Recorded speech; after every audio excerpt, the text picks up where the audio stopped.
I'm Ray.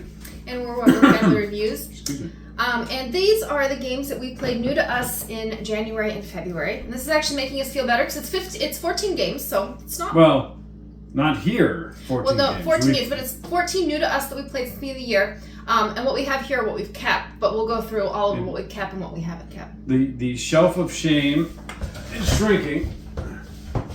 But we got some longer games, but the pile of completes, since we started the thing, is now larger than the pile of undones. So that's pretty cool.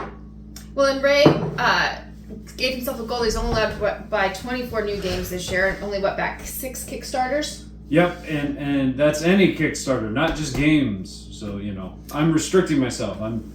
I'm behaving. So hopefully we'll actually get through a lot of the Wall of Shame.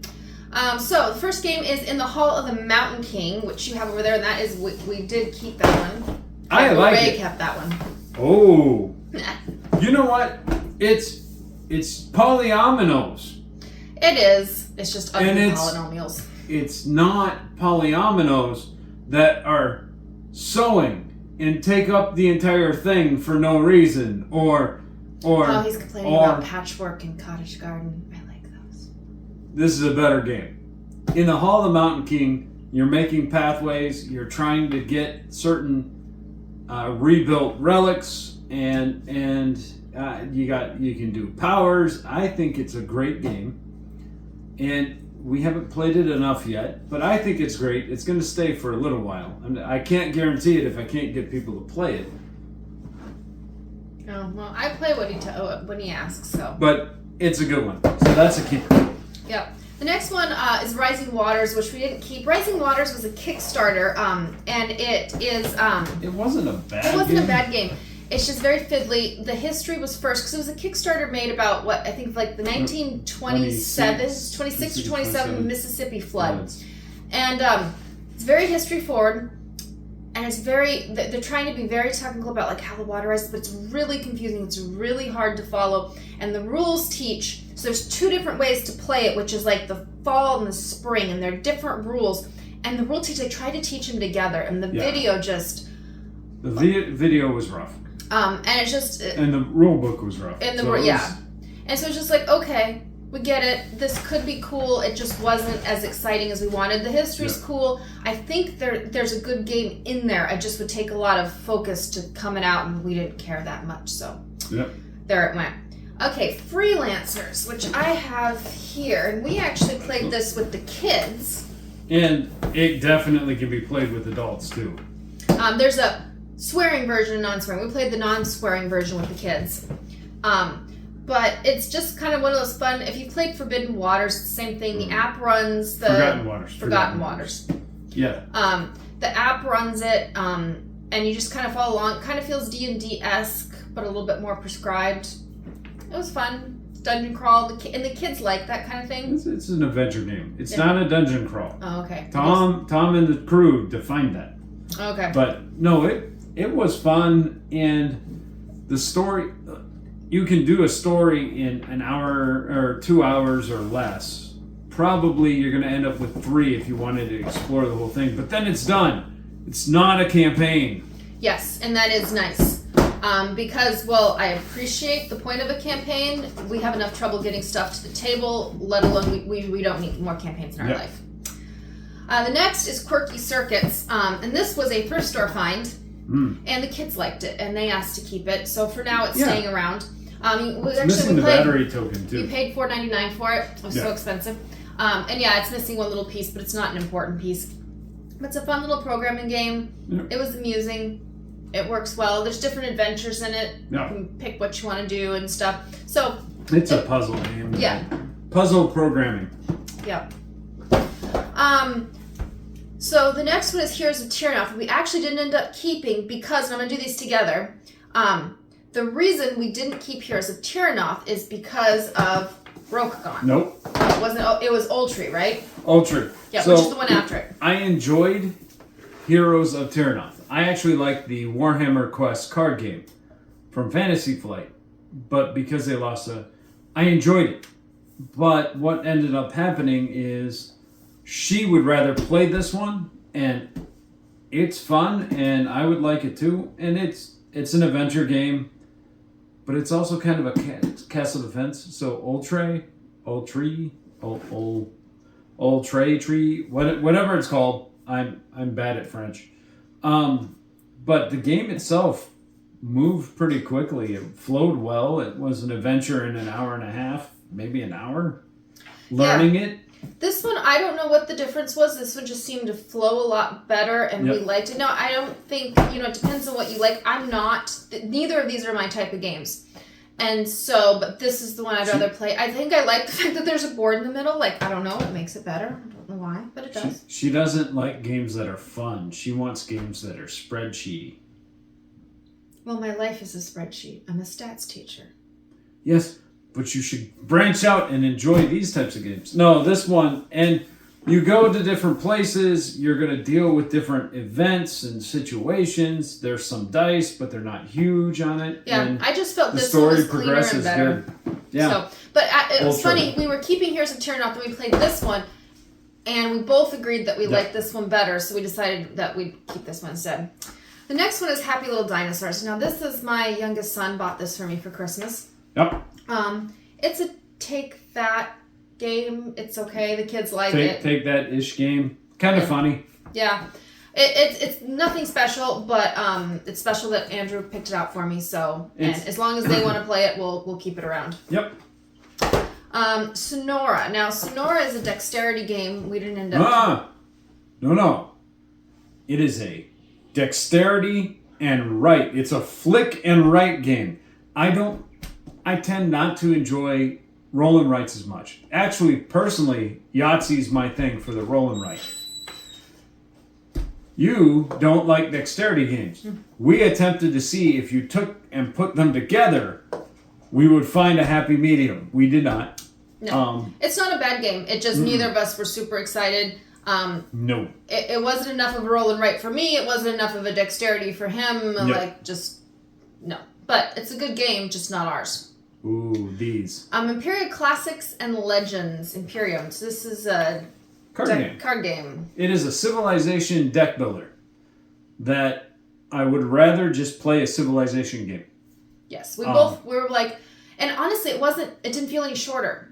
It didn't feel like you were... It was probably shorter, but it wasn't by enough. It was a 90-minute to 2-hour figuring it out deck builder. Well, both of us, we've got Dominations and... we got a couple. Well, Dominations and the other... Monumental. We both really want to get more plays up. And I'm like, well, we'd rather play that than this. Monumental is a deck building game that has a really cool method, and it's got area control and civilization type stuff where we just went with that. They are great games. I want to let that know. They're very in-depth deck builders. It's just we'd rather play other things. Yeah. So, not for us.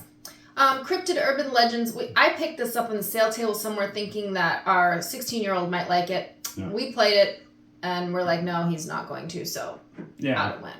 It wasn't... It's a quick 2-player, not a bad game. Not deduction. It's like hidden movement, right? Because you're trying to... The cryptid's trying to hide from the investigator and the investigators, but... It had a very unique set of mechanisms that if you like a lot of in-depth puzzles, you'll like it. We did not. Yeah, and we got it, I think, really cheap at like Barnes & Noble. No. So, okay, Tiny Epic Mechs. So this is a programming combat game that is hilarious. I had fun with it. Andrew had fun with it. She tolerated it. So we actually are at 50-50 for the Tiny Epics. Because we kept Tiny Epic Galaxies Blast Off. We kept Tiny Epic Dinosaurs, which is really good worker placement. And we kept this. We got rid of zombies. We got rid of the other Quest. Galaxy. And there was another Galaxy one. The full Galaxy. So we are 50-50. I feel like there was one more. There's one more we played, but we didn't own. Oh, okay. But anyways, so we've got one more sitting back there on the Wall of Shame. That's the... Well, that's not the Wall of Shame, though. It just brought it up. We were going to play it, but I'm tired and grouchy. Yeah. So okay, Battle of Rokugan. Oh wait, you didn't put Korra in there. I guess I need to. So anyways, What are you doing? Battle for Rokugan. This was one of my Grail games. It did not disappoint. First of all, she was pleasantly surprised when I picked it up. So I found somebody with it, bought it. Oh, I expected it to be a huge box because that's all he's been buying lately is huge boxes. Oh, the big stuff's coming here shortly. Massive Darkness 2, somebody sold it as a lot. I'm buying it all. No. Yep. No, it's already done. Yeah, but I don't know why he wants it. This one is an area control. It's smooth. It was incredibly smooth. It was fast. It played 5 players quickly.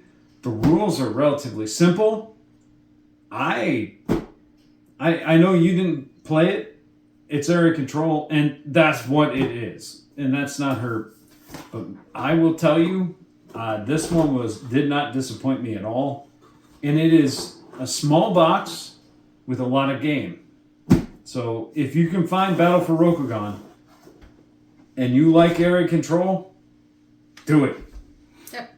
That was a Grail game. This was a Grail game, which is Star Wars. We're out of Grail games. I know, we are. Star Wars Carcassonne. I'm looking for the expansion, but I will tell you it's Carcassonne, where if you actually run into it and connect something, you fight over it. Which we never did when we played it. So, but it's fun. There's a lot of planets. Because the planets of the monasteries, surprising number of planets, which makes sense. But it was like, oh, there's another one? Was as we were playing it. Yeah, that was cool. Yeah. Okay, Korra, Rise of an Empire. What'd you think of it? I liked it. Yeah, this one was good. Like, I like the... This definitely feels like a Civ game.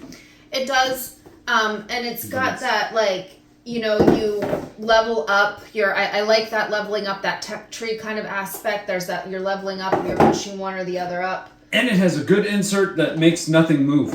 Yes, it has very nice dual layer boards. Yep. It's also kind of cool that you end up being a certain civilization and your power kind of matches that. So you do feel a little bit of asymmetrical in that you're each trying to kind of do the things that match your civilization. So it was fun. That was a really good one. Yep. And the last one we actually just played yesterday, which is Seasons. Seasons was a used buy for $18 at Upkeep Games in Michigan. We've been looking for it. I wanted to play it, but I wasn't going to pay the cost for it. It was very good, even with the Take That stuff. I was surprised, really, really surprised at how great it flowed. Yep, and the dice are really nice. And it worked out really well. It was good.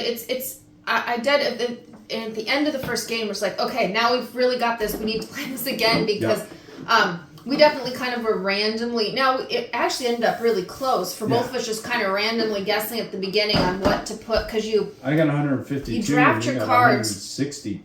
You draft your cards and you put them in piles. This is my starting hand of I think it's 3 or 4.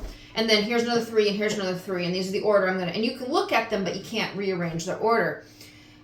And so for us, just randomly guessing, I think both of us were pretty happy. But kind of like 7 Wonders in that until you get through the whole game, you don't really understand how to set up your hand in round 1. I feel like this is one now that we've played it. I think both of us will be much better at that draft. Now they give it. Well, you could start with these specific cards and all that. Yeah, we didn't. We don't do that.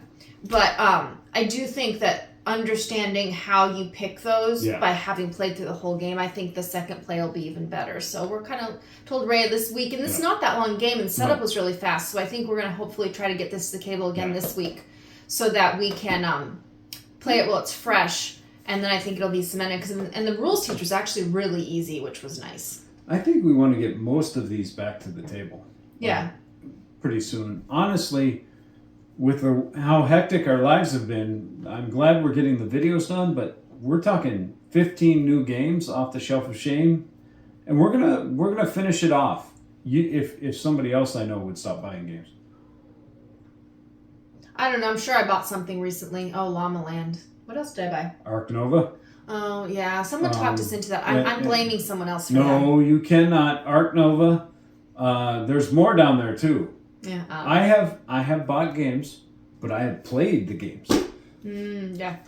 Well, actually, Star Wars Cargo Zone is probably one of the fast. That we only bought like recently. So that was the Seasons was probably one of the longer ones. Yeah. No, we're rolling. Yep, So that's the games we played that were new to us in January and February. Hopefully, we can get enough in March that we can make a video on its own. Yep. And we'll talk to you guys later. Yep. Bye.